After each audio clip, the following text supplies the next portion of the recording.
¿Cómo estamos en esta tarde? Bendecidos, amén. Bueno, pues así continuamos con el orden del servicio y vamos a meditar un rato en la palabra del Señor. Para ello les pido que vayan preparando sus Biblias al capítulo 13. Y el pasaje donde nos encontramos son los versículos del 11 al 14. Y pues bienvenidos sean todos a la casa del Señor. Vamos a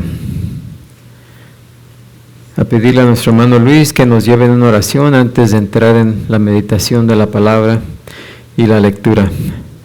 Amén, hermano Luis. Amén, hermano Luis. Vamos a orar en este momento.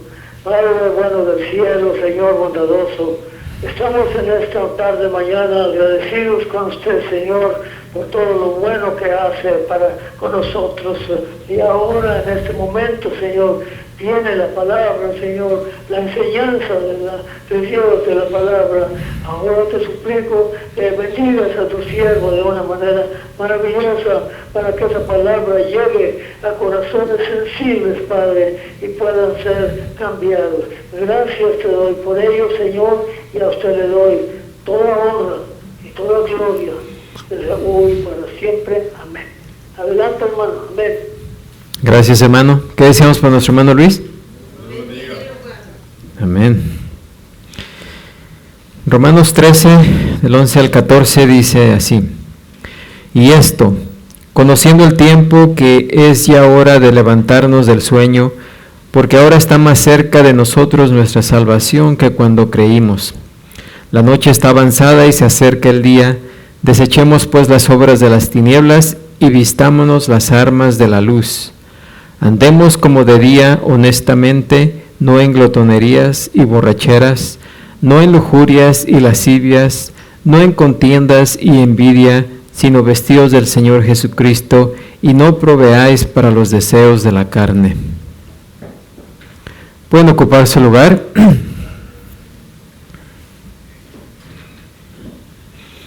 Después de haber estado en el pasaje anterior donde el apóstol Pablo nos declara que el amor piadoso y temeroso de Dios cumple la ley a la perfección, o sea que el amor cumple la ley de Dios, Pablo aquí en estos versículos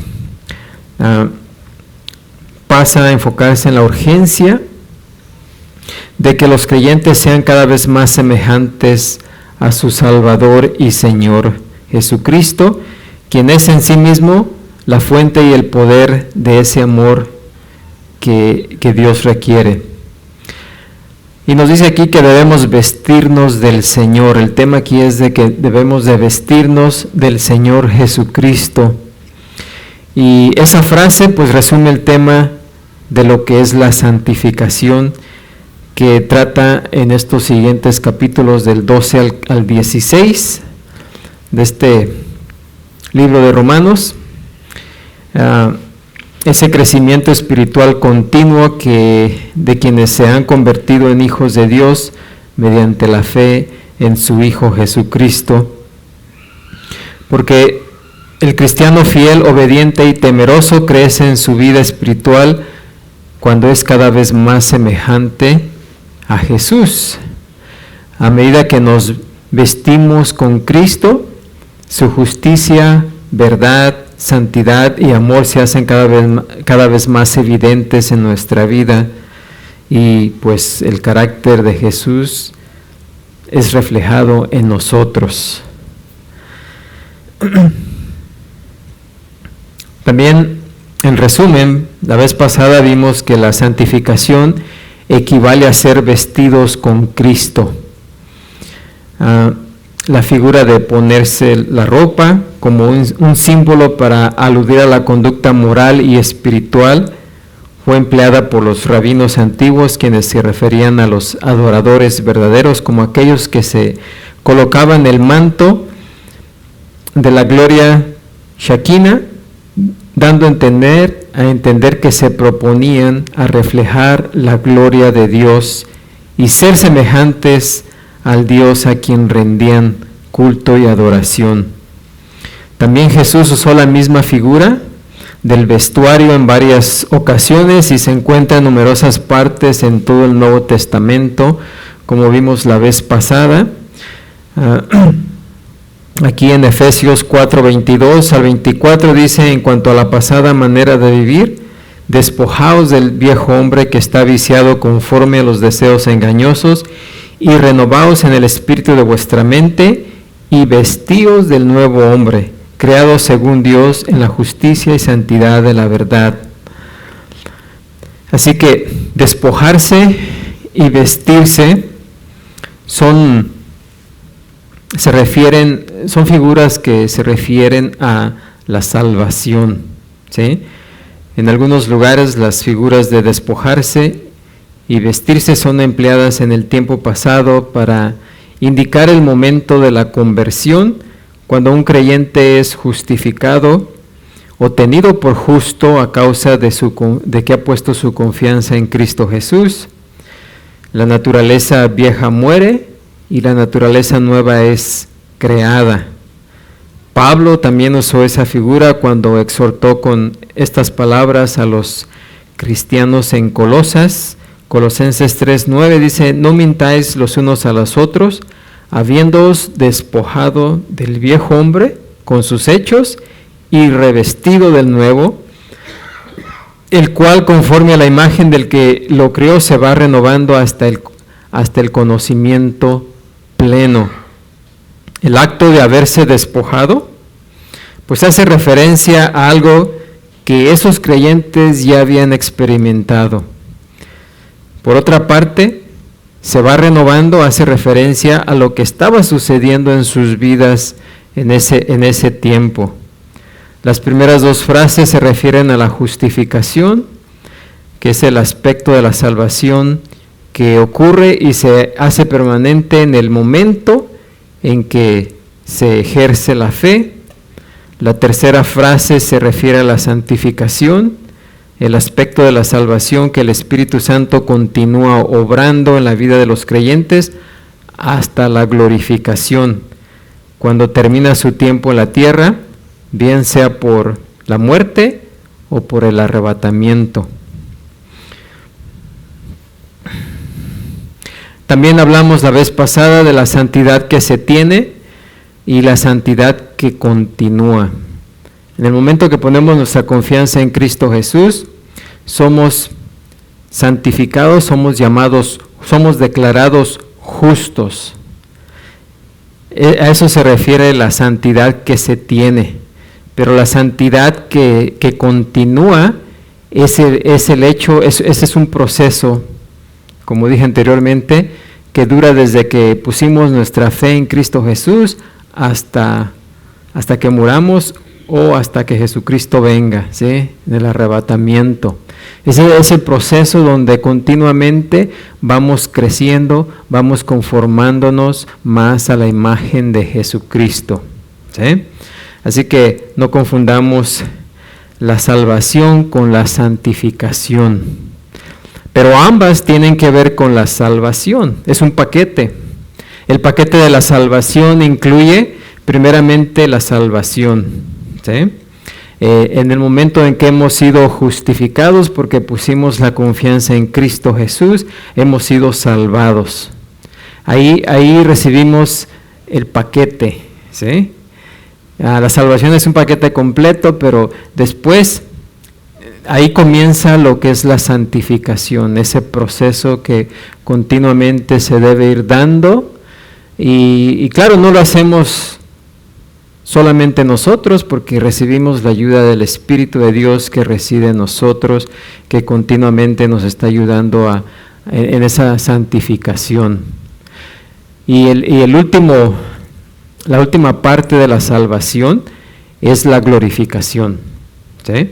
Cuando nuestros cuerpos sean transformados, de igual manera que fue transformado el cuerpo de Jesucristo cuando resucitó, ¿sí?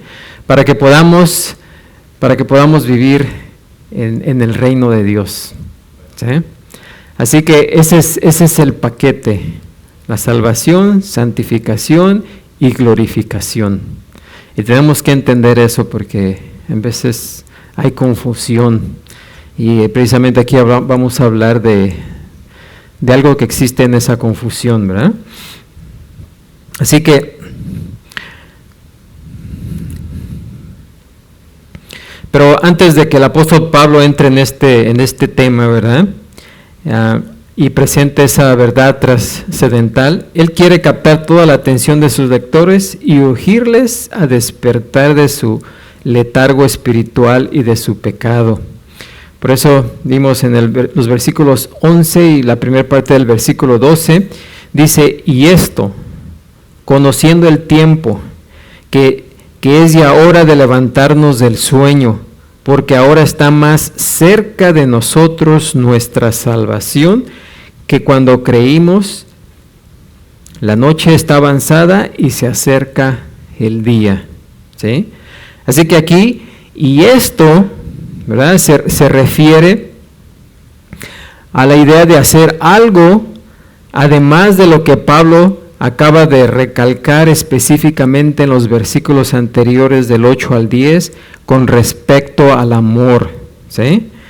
Así que, y esto, o sea, algo que se está agregando ahí, dice, conociendo el tiempo.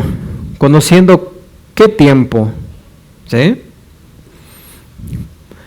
Pues conociendo el tiempo, o sea, como creyentes debemos estar despiertos, debemos estar alertas a lo que está sucediendo, ¿sí?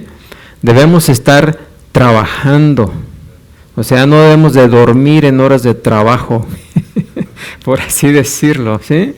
Porque hay muchos creyentes que están durmiendo en horas de trabajo, o podemos haber muchos creyentes que estamos durmiendo en tiempos de trabajo, ¿sí? Porque el Señor dice, ya es hora de levantarnos del sueño, ¿sí? Cuando una persona está dormida no se da cuenta de lo que está sucediendo a su alrededor, está completamente dormida, ¿sí? Pues hay un dormimiento espiritual también, o sea, podemos estar despiertos en nuestros ojos, pero espiritualmente dormidos sin darnos cuenta del tiempo, de los tiempos o de las cosas que están sucediendo a nuestro alrededor. Pero nosotros debemos estar despiertos. ¿Por qué? Dice, porque ahora está más cerca de nosotros nuestra salvación. Alguien podría decir, bueno, ¿y qué, no fuimos ya salvados? Bueno, recuerden que les dije que es un paquete, la salvación es un paquete, a la salvación, la santificación y la glorificación. Si ya fuimos salvados, estamos siendo santificados, pero falta una parte de la salvación, ¿sí? Para que esa salvación sea que esté completa, ¿sí? Y es precisamente a lo que el apóstol Pablo nos está exhortando, de que estemos atentos, porque la glorificación incluye la venida del Señor Jesucristo, o sea, su segunda venida, y a eso es a lo que se refiere, ¿sí? Porque ahora está más cerca de nosotros nuestra salvación que cuando creímos, ¿sí? Cuando creímos en el Señor Jesucristo como nuestro Salvador y pusimos nuestra confianza en Él, ahí fuimos salvados, ¿sí? Pero el tiempo ha transcurrido y sigue transcurriendo, en el cual estamos siendo santificados, pero todavía falta una parte de esa salvación. Y esa parte es nuestra glorificación, que viene con la segunda venida de Cristo, ¿sí? Así que, en otras palabras, es de que debemos estar preparados. Bueno, todo aquel que ha sido salvado ya está preparado para recibir al Señor Jesucristo. Pero hay muchos que no están todavía preparados. Y si estamos todavía en este mundo, si estamos aquí, es porque el Señor nos ha dejado encargados de esa obra, ¿sí? Por eso es importante que no durmamos durante el trabajo, que estemos continuamente alertas, predicando el Evangelio a aquellos que no que no lo conocen o que no han puesto su confianza en Cristo, ¿sí? Para que cuando Jesucristo venga, pues también puedan irse con nosotros. Amén. Ese es el propósito principal por el cual estamos aquí, por el cual continuamos aquí, ¿sí? No estamos aquí ahorita para alabar a Dios, porque vamos a tener suficiente tiempo para hacer eso cuando estemos ahí en su reino, ¿sí? No estamos aquí por ninguna otra razón que la más importante, que es llevar ese mensaje que Él comenzó la obra, y pues por su gracia nos ha incluido para que continuemos esa obra, ¿sí? Imagínense qué privilegio, que el trabajo que Él nos ha dejado, que continuemos esa obra que Él comenzó. Pero Él va a venir a terminarla, ¿sí? Y debemos estar preparados para ese día, para ese tiempo, ¿sí? Por eso es que nuestra salvación está más cerca ahora que cuando creímos. Y si para el apóstol Pablo y los apóstoles de aquel entonces y los creyentes de aquel entonces podían decir esto, imagínense cuánto más cerca está ahora, ¿sí? Y luego nos dice que la noche está avanzada y se acerca el día. Si la noche, la oscuridad, la noche, hace referencia a la maldad que está ocurriendo en el mundo, ¿sí? Pero y se acerca el día hace referencia a la aurora del día, cuando la luz venga. Y la luz, ¿qué hace con la noche? ¿Qué hace con la oscuridad? ¿Sí? En el momento que aparece la luz, se va a la oscuridad, se acaba la maldad, ¿sí?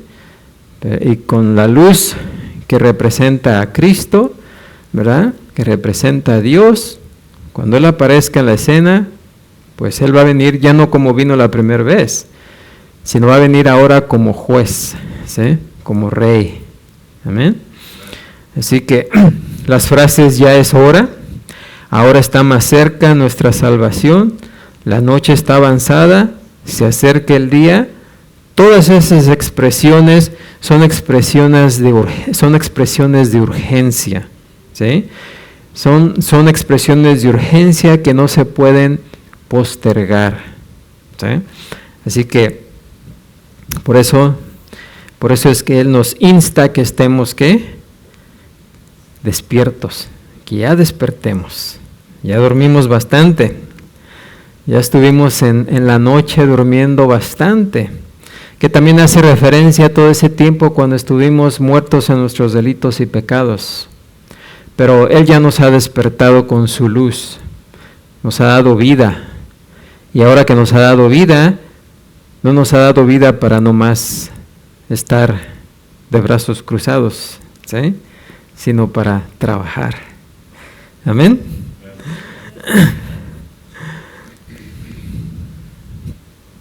Así que es hora de levantarnos. Y luego nos dice en el versículo, la segunda parte del versículo 12 y 13, "desechemos pues las obras de las tinieblas y vistámonos las armas de la luz. Andemos como de día, honestamente, no en glotonerías y borracheras, no en lujurias y lascivias, no en contiendas ni envidia". Así que el apóstol Pablo aquí nos insta que desechemos las obras de las tinieblas. ¿Y cuáles son las obras de las tinieblas? Por lo general, la persona que hace maldad o cualquier clase de maldad, la hace más en la oscuridad, ¿sí?, porque no quiere que sus obras sean, ¿qué?, vistas. Así que todo lo que se refiere aquí a que desechemos las obras de las tinieblas, se está refiriendo a todas esas obras que se hacen en la oscuridad, que por lo general no son buenas, ¿sí?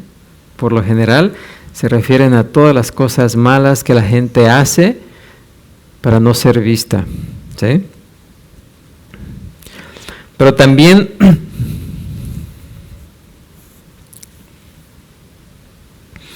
La imagen representada aquí es la de un soldado que se ha revolcado en la borrachera, en alguna fiesta nocturna, y todavía trae puesta la ropa con la que andaba ahí de fiesta, ¿no? de pachanga,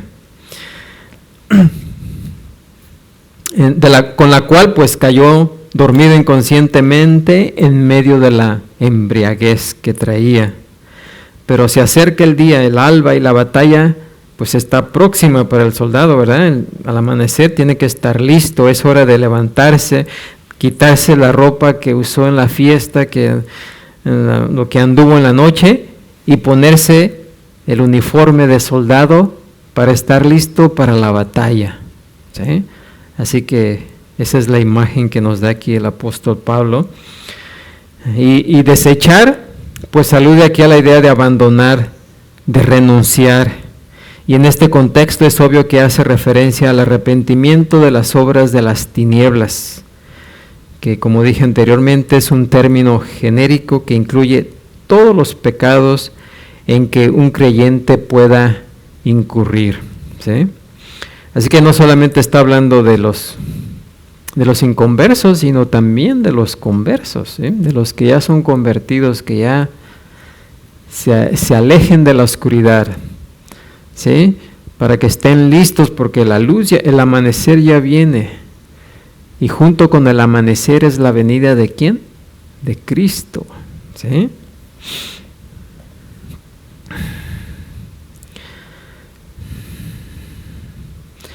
Pablo emplea la misma figura cuando amonesta a los creyentes en Éfeso.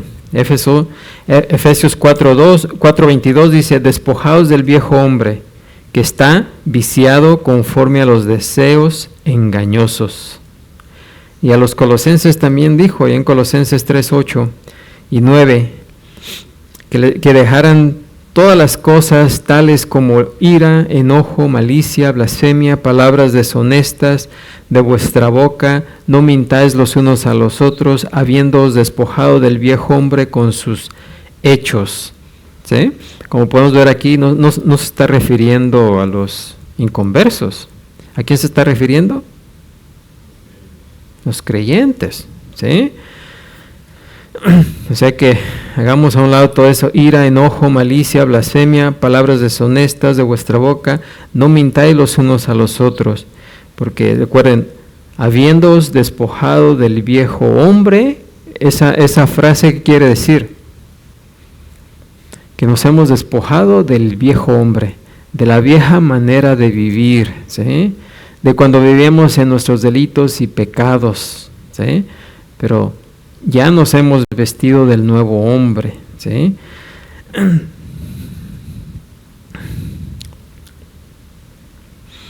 Aunque, como ya vimos anteriormente, cuando recibimos a Cristo, todos nuestros pecados quedaron perdonados, fueron borrados, fuimos justificados, fuimos contados como poseedores de una justicia perfecta, gracias a que Él aplicó la justicia de Cristo mismo a nuestro favor, ¿sí?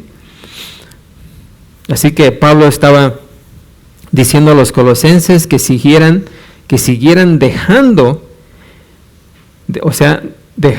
despojando continuamente de esos pecados particulares. En este caso, ira, enojo, malicia, blasfemia, palabras deshonestas, todos esos harapos viejos que todos nosotros en alguna ocasión traíamos. Ya es hora de que nos quitemos esa ropa vieja, ¿sí? Completamente. Porque quizás todavía andamos cargando algunos de esos harapos, ¿sí? Hay algunos harapos de los cuales no nos queremos desprender. Están viejitos, pero todavía queremos usarlos, ¿no? Todavía los vemos y los queremos tirar y dicen, no, creo que todavía les podemos dar otra puestecita, ¿no? Bueno, pues ya es hora de despojarnos de todo, como le dice en Hebreos, despojados de todo peso y del pecado que nos asedia. Hebreos 12:1. Así que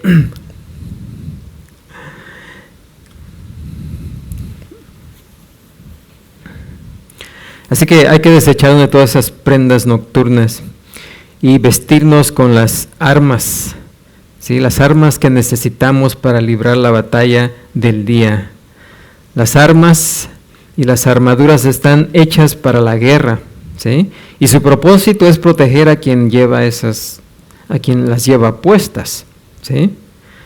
Mediante el Espíritu que mora en nosotros y obra a través de nuestra nueva naturaleza en Cristo, no solo contamos con todos los recursos necesarios para abandonar las obras de las tinieblas, sino también con todos los recursos que necesitamos para acatar el llamado.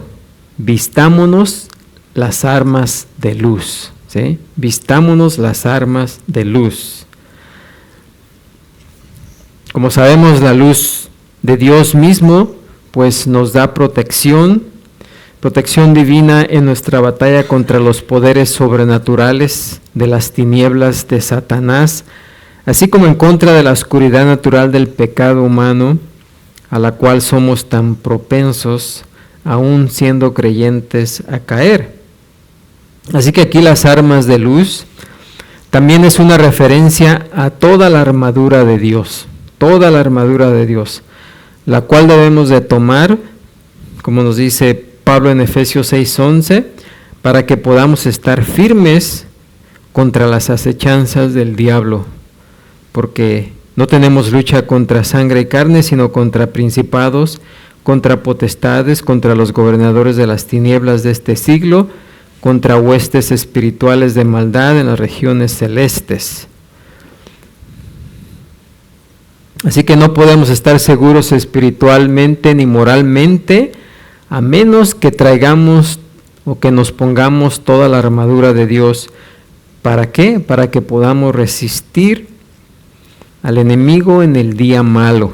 Y habiendo acabado todo, mantenernos, ¿qué? Firmes, dice, versículo 13.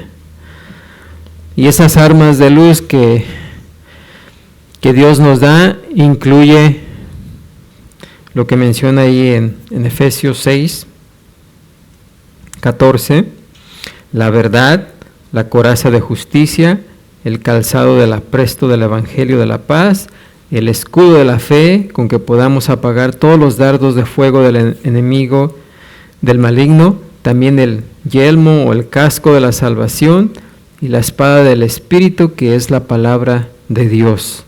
Esa es la armadura con la cual nos ha provisto Dios, ¿sí?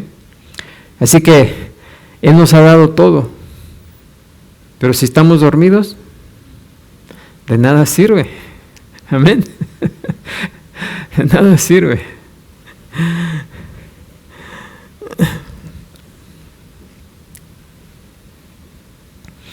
Hablando de la luz, también el apóstol nos dice que quienes en verdad pertenecen a Dios se caracterizan por tener en ellos la luz de la justicia divina, ¿sí?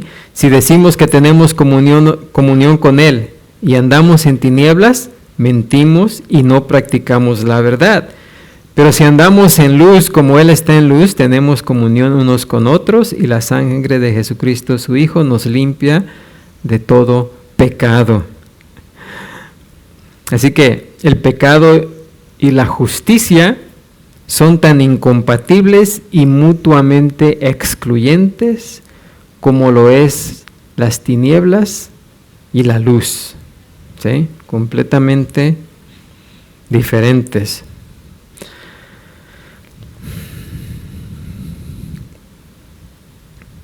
Además, pues, una vez trayendo la protección divina de Dios, también tenemos la obligación de andar como de día, dice Pablo aquí. Andemos como de día honestamente, ¿sí?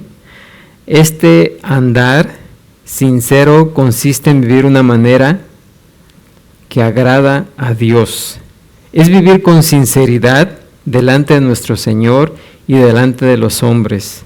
Es vivir una vida exterior que sea consecuente o congruente con nuestra naturaleza interna, ¿sí? En Cristo. Vivir una vida santificada que refleje nuestra vida justificada. O sea, que nos parezcamos a Dios, ¿sí? Porque si somos hijos de Dios, debemos de parecernos a Él. Debemos de ser semejantes a Él. Y Él nos dice, ¿verdad?, que seamos santos, o sea, perfectos como es Él, ¿sí? Así que, de alguna u otra manera, debemos reflejar a Dios por nuestras vidas.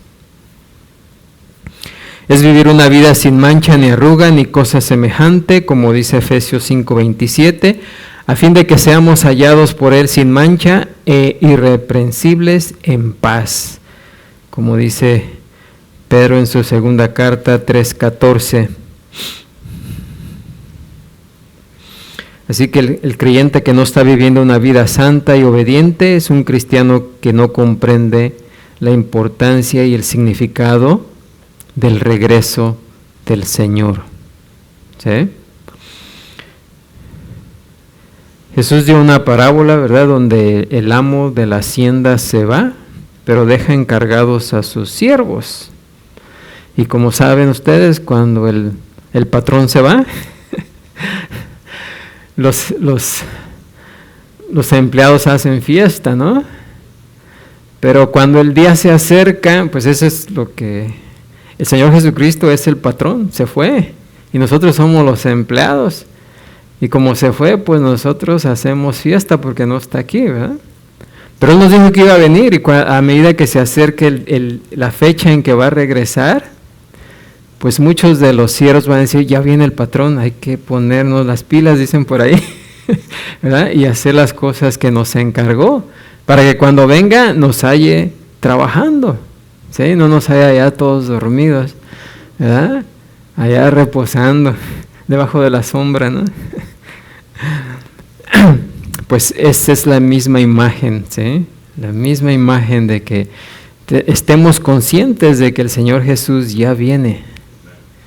Y queremos que nos encuentre, ¿qué?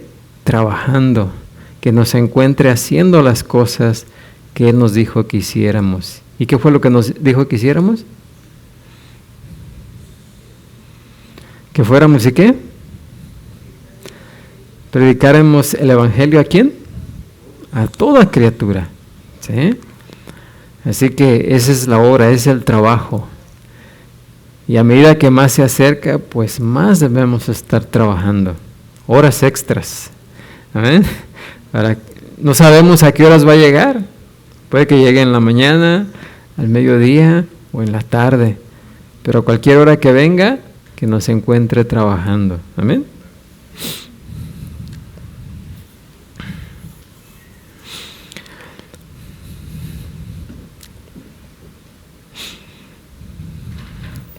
Así que por eso es necesario que andemos como de día honestamente, porque como hijos de Dios ya no somos de la oscuridad, somos del día, ¿sí? Y por lo tanto debemos de estar o ser sobrios, habiéndonos vestido con la coraza de fe y de amor y con la esperanza de salvación como yelmo, porque no nos ha puesto Dios para ira, sino para alcanzar salvación por medio de nuestro Señor Jesucristo. Así nos dice Pablo en 1 Tesalonicenses 5, 8 y 9.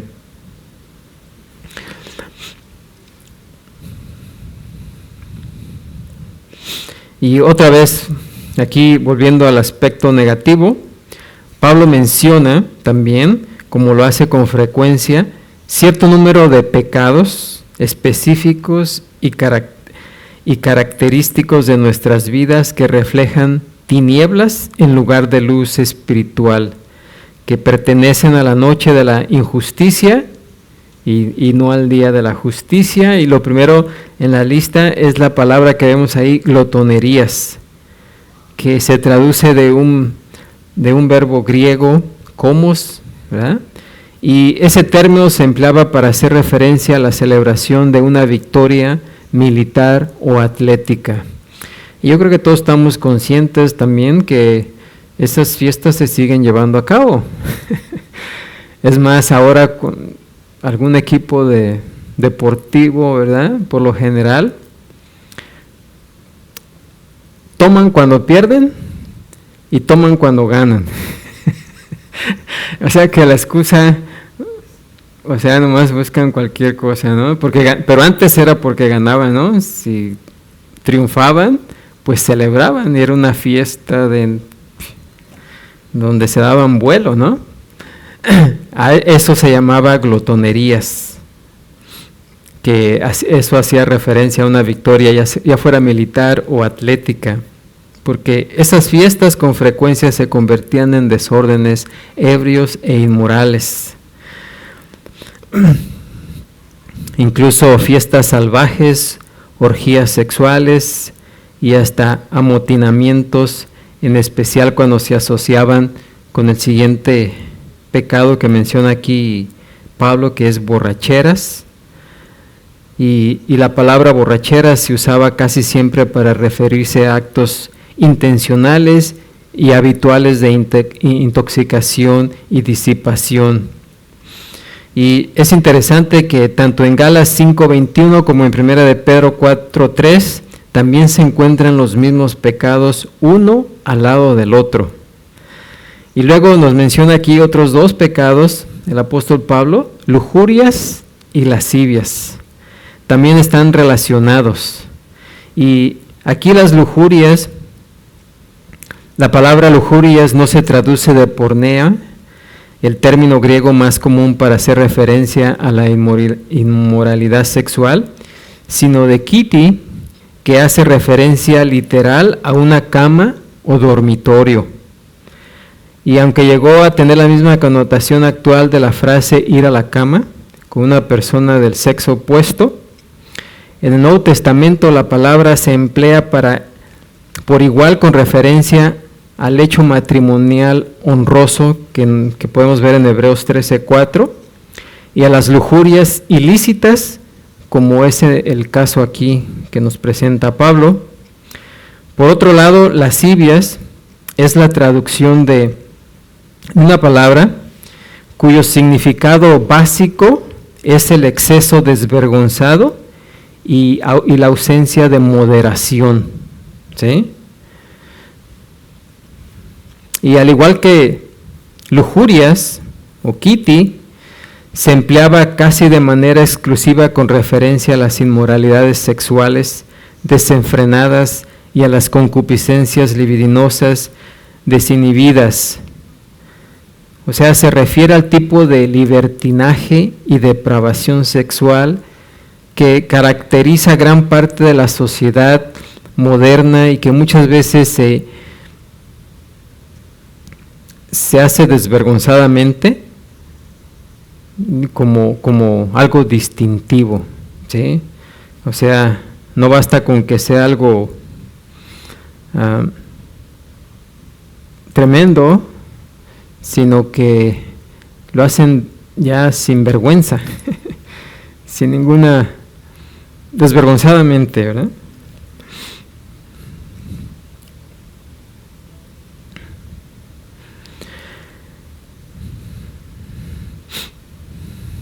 O sea, inclusive como en un modo de competencia, a ver quién hace lo peor y quién lo hace más desvergonzadamente, ¿sí? Y luego también nos menciona aquí el apóstol Pablo las contiendas. Y las contiendas pues se caracterizan por el egoísmo, no dan lugar a la simple tolerancia, mucho menos a la humildad y el amor. Y también nos menciona aquí envidia, que viene de la palabra griega de donde se traduce celo o celoso, que con frecuencia tiene una connotación en veces positiva.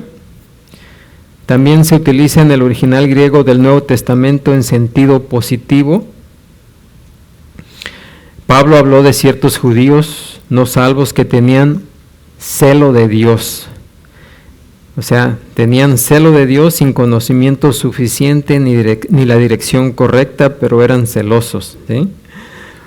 Y pues de esas palabras existen muchas. En su segunda carta que Pablo escribió a la iglesia de Corintio, él expresó su aprecio profundo por el celo que tenían con respecto a él, ¿sí? Allá en 2 Corintios 7:7. Por otro lado, en el pasaje aquí, esta palabra se traduce correctamente en el sentido negativo de envidia, ¿sí? Así que Santiago también conecta en 2 versículos las ideas de celos amargos y contención en Santiago 3:14 y 16. Así que contiendas y envidia, pues son 2 pecados carnales específicos que causaron divisiones profundas y fanáticas en la iglesia en Corintio, como hemos estado también estudiando la carta a los Corintios. Y a excepción de lujurias o quiti, todos los pecados mencionados aquí en Romanos 13:13 están listados de manera específica entre las obras de la carne, mencionadas también por Pablo en Gálatas 5:19.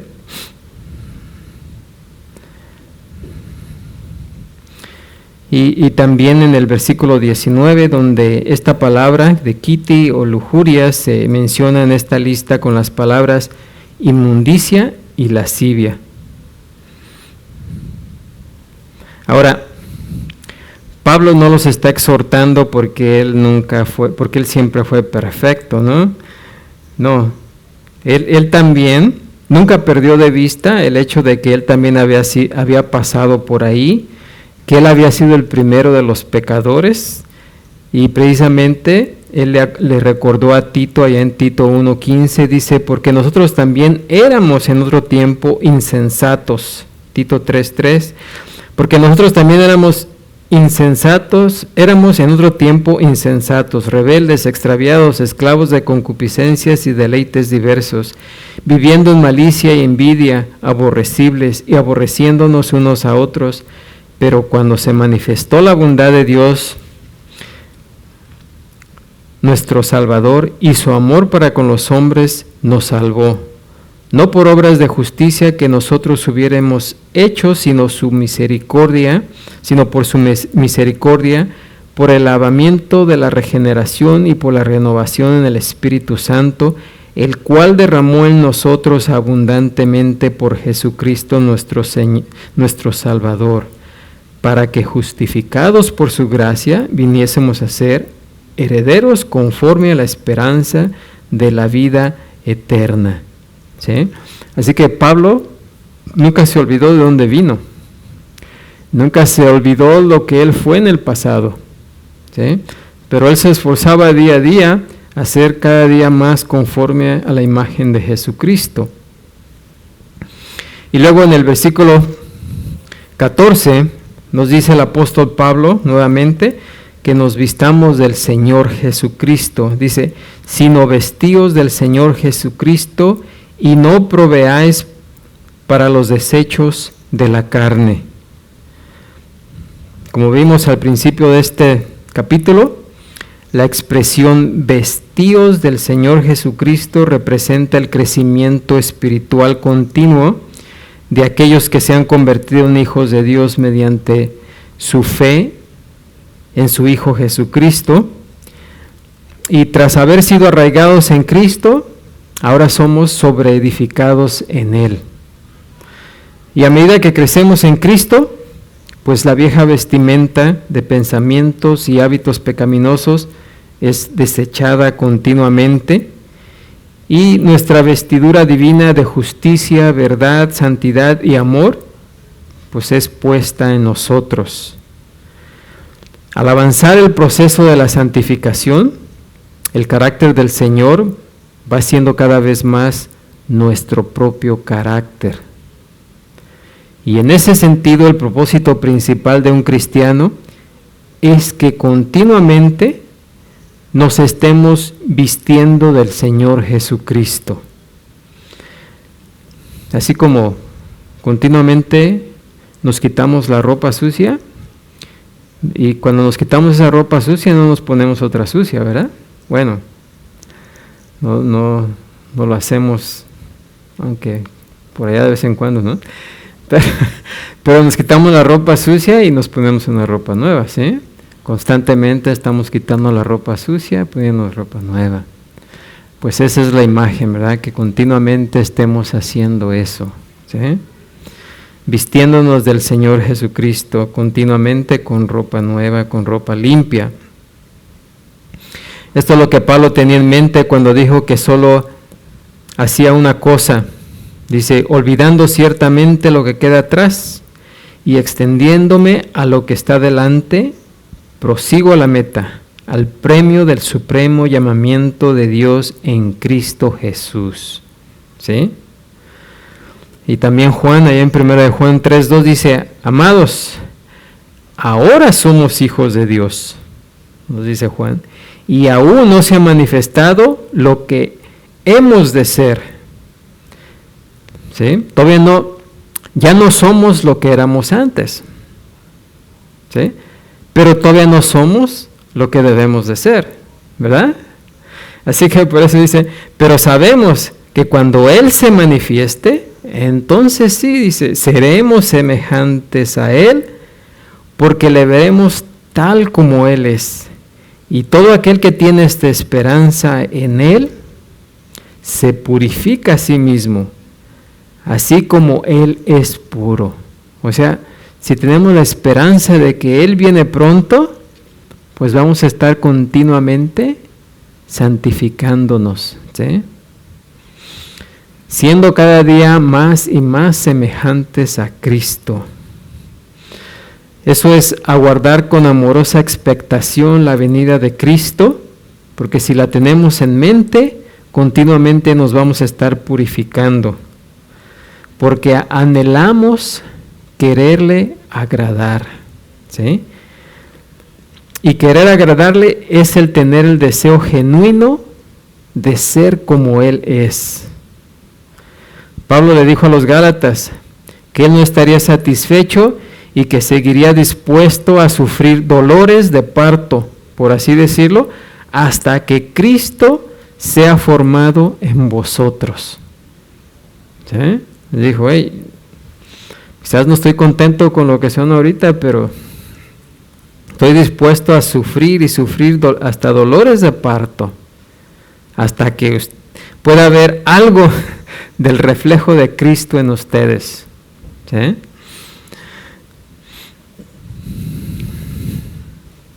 Aunque Cristo ya está formado en nosotros en el sentido que Él mora en nuestro interior y nos ha dado su propia naturaleza, ¿verdad? Pero al igual que Juan, debemos anticiparnos con santa expectación a ese día glorioso, cuando en aquel día sí seremos semejantes a Él, como dice, porque le veremos tal como Él es.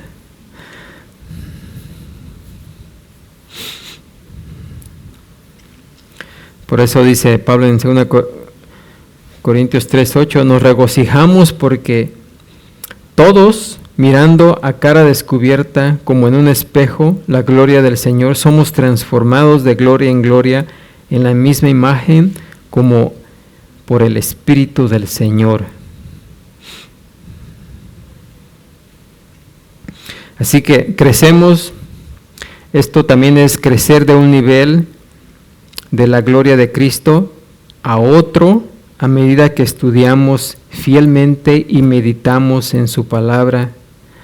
En cuanto más tenemos comunión con Él, ya sea en oración y dependamos de su Espíritu Santo, y también cuando somos fieles en considerarnos unos a otros para estimularnos al amor y a las buenas obras, no dejando de congregarnos como algunos tienen por costumbre, sino exhortándonos y tanto más cuando veis que aquel día se acerca, nos dice Hebreos 10:24.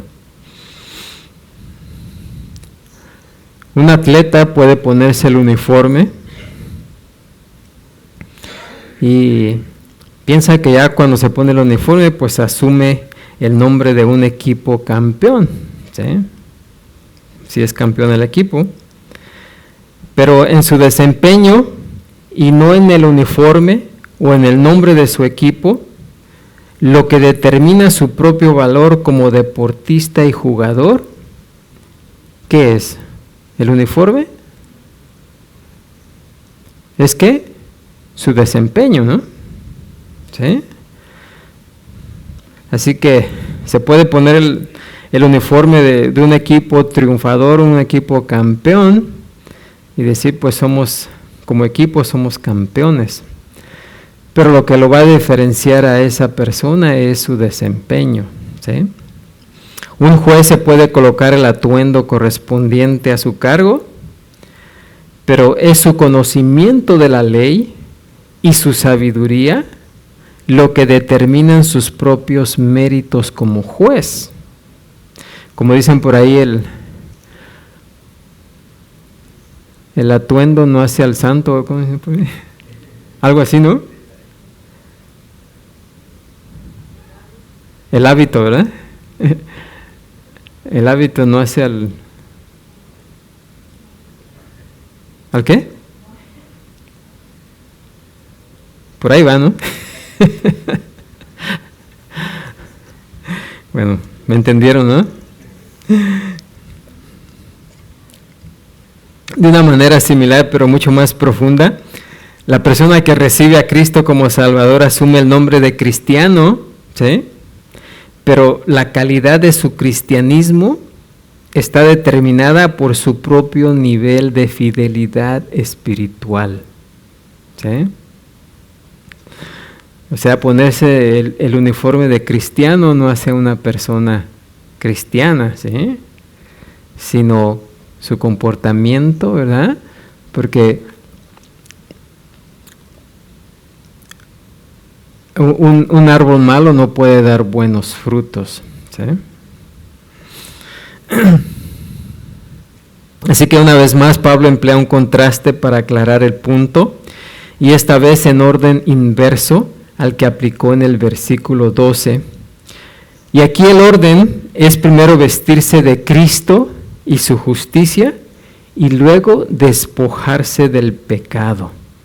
¿Sí? Anteriormente dice que debemos despojarnos del pecado y vestirnos de Cristo. O sea, y esto atendiendo al mandato que nos dice aquí en este versículo, no proveáis para los deseos de la carne. ¿Sí? Y la palabra provisión o proveáis tiene el significado básico de una premeditación o planeación anticipada. Con mayor frecuencia que en otros casos, los pecados que cometemos se desarrollan a partir de ideas erróneas y deseos pecaminosos a los que hemos permitido con anterioridad que se alojen en nuestras mentes. Cuando pecamos, no pecamos así, como dijéramos, rápidamente. La mayoría de veces que pecamos es porque ya estamos ahí pensando, ya tenemos tiempo que queremos hacer algo, ¿sí? Es como que ya se está, cuando ponemos algo en el fuego, ¿no? Ya ese pecado se ha estado cocinando por tiempo. Hasta que está cocido, entonces se hace, ¿eh? Entre más tiempo le permitamos a ese pecado estar ahí habitando en nuestra mente, más vamos a proveer para que la carne satisfaga sus deseos. ¿Sí? David entendió esto y por eso dijo, la iniquidad del impío me dice al corazón, no hay temor de Dios delante de sus ojos. Dice Salmo 36, 1 y 4, medita maldad sobre su cama, está en camino no bueno, el mal no aborrece, ¿sí? O sea, está meditando ahí. Así que en uno o en otro grado el mal, o más bien la mayoría de los actos de maldad, son planeados. La persona impía no cae en pecado, sino que piensa hacer el mal y toma la decisión de andar en esa dirección, como dice Proverbios 24:8.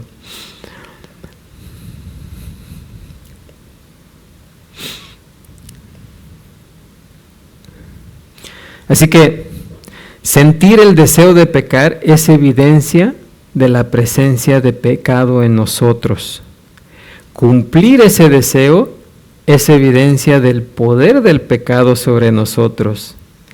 Mientras estemos en nuestros cuerpos mortales, vamos a experimentar la presencia del pecado dentro de nosotros, pero en ningún momento el creyente tiene que ceder ante el poder del pecado. ¿Sí? Todos vamos a ser tentados, pero la tentación no es pecado. Pecado es cuando cedemos a esa tentación. Amén. Y gracias a que contamos con la provisión de la misma naturaleza y el Espíritu de Cristo en nuestro interior, no tenemos razón ni necesidad de proveer para la carne o cumplir sus deseos. Y ya solamente para definir la carne que menciona aquí Pablo, no se refiere en primer término a nuestros cuerpos físicos, ¿sí? No se refiere en sí a la carne, sino a nuestra condición humana residual, lo que aún queda en nosotros, ¿sí? La proclividad al pecado que tiene a permanecer en nosotros y haya su expresión a través de nuestros cuerpos. A eso se refiere Pablo aquí, a la carne. Y es por esa razón que nosotros mismos, que tenemos las primicias del Espíritu, nosotros también gemimos dentro de nosotros mismos esperando la adopción, la redención de nuestro cuerpo. Porque el creyente cuando peca, pues se siente mal, ¿sí?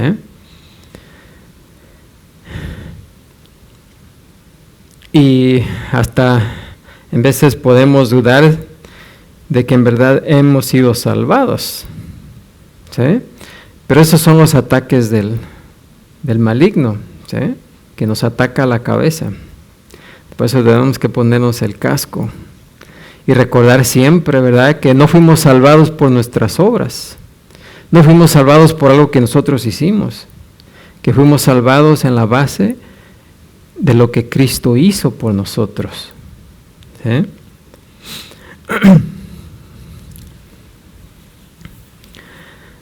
Y la decisión de proveer para el pecado se origina en nuestros corazones, mentes, emociones y voluntad, los cuales siguen siendo influenciados por la carne en gran medida. Solo es cuando andamos en el Espíritu que podemos no satisfacer los deseos de la carne, como nos dice Gálatas 5:16. Y andar en el Espíritu, ¿qué significa? Bueno, pues es vivir por la palabra, ¿sí? Vivir por la palabra. Solamente de esa manera no vamos a satisfacer los deseos de la carne. Así que la urgencia de obedecer este mandato de vestirnos de Cristo fue expresada hace algunos años, ¿verdad? O muchos años, pero aún es el mandamiento que debemos mantener, ¿sí? De siempre estarnos vistiendo de Cristo y siempre estarnos desechando, ¿qué? De la maldad, ¿sí? Continuamente. Amén. Así que, como dice Pablo, vistámonos del Señor Jesús y no proveamos para los deseos de la carne. Y con eso pues terminamos este pasaje y también con eso terminamos este capítulo 13. Amén. Así que vamos a ponernos de pie y ser despedidos en esta tarde.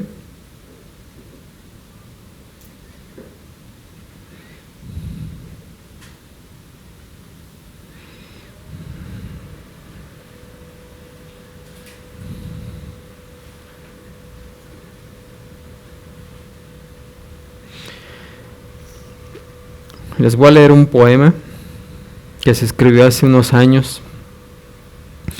Dice: cuando esté ante Cristo en su tribunal y Él me muestre el plan que tuvo para mí, veré cómo pudo ser y no fue mi vida terrenal, porque le cuestioné en aquello y le impedí el paso allí. ¿Qué me habría costado rendirle mi voluntad? ¿Habrá tristeza en los ojos de mi Salvador? Tristeza aunque no dejó de amarme. Él quiso enriquecerme y comparezco en la miseria, despojado de toda la excepción de su gracia y los recuerdos que arrecian cual tormenta en mi memoria. Recorren una senda que no pudo desandar y el corazón desolado se me rompe si pudiera con lágrimas que ya no puedo derramar como debiera. Me cubriré el rostro con las manos vacías e inclinaré mi cabeza sin corona ni gallardía. Oh Señor de los años que me dan, quiero darte lo mejor y más preciado. Toma mi cántaro, rómpelo y moldéalo en la forma que tú ya le has planeado. Así que no seamos obstáculos al Espíritu de Dios que quiere formarnos y conformarnos cada vez más a la imagen y semejanza del Señor Jesucristo. Amén. Padre Santo, Señor Todopoderoso, gracias te damos, Señor, porque tú eres bueno, tu misericordia es grande, Señor. Y qué gran privilegio, Señor,